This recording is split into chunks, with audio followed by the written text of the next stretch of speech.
Coucou tout le monde, aujourd'hui je vous montre comment faire des meringues en forme de fleurs et de nuages. On commence par les ingrédients, il nous faut la même quantité de blanc d'œuf, donc il faut peser ces blancs. Donc moi j'ai utilisé 110 g de blanc, 110 g de sucre en poudre et 110 g de sucre glace. On commence par monter les blancs.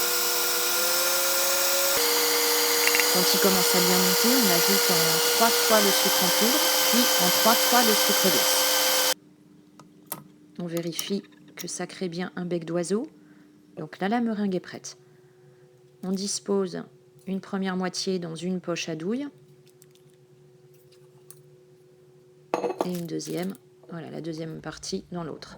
J'ai utilisé un colorant citron vert, mais on peut les faire blanches les meringues.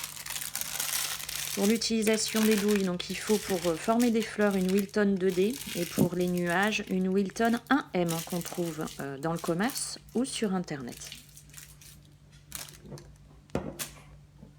On va commencer à dresser nos meringues sur une plaque de cuisson recouverte de papier sulfurisé.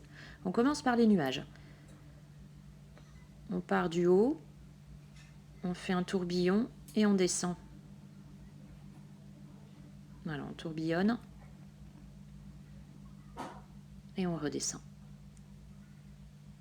On fait la même chose à chaque fois. On peut faire des meringues plus ou moins grandes. Moi, je les fais souvent petites, des petits nuages. Et on dispose sur toute la plaque. Voilà, nos nuages sont formés. On continue avec les fleurs. On part du milieu et on entoure la fleur comme un escargot. On fait un point au milieu et on forme comme un escargot. On n'appuie pas trop sur la douille, on la surélève un peu de la plaque de cuisson pour que ça forme vraiment de jolies fleurs.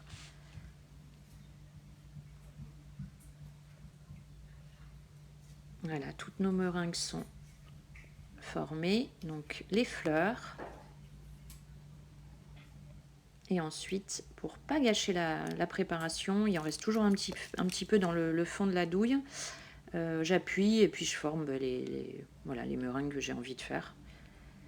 Donc il ne nous reste plus qu'à enfourner donc, à 90 degrés, 100 degrés, en fonction du four, pendant 1 heure à 1h30. Il faut surveiller la cuisson.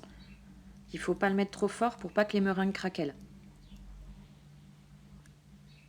Voilà, la préparation, la recette est terminée, donc n'hésitez pas à liker. Vous me retrouvez sur Instagram, donc sur ma chaîne avec d'autres recettes et sur mon blog campmargotpâtisse.com. À très bientôt.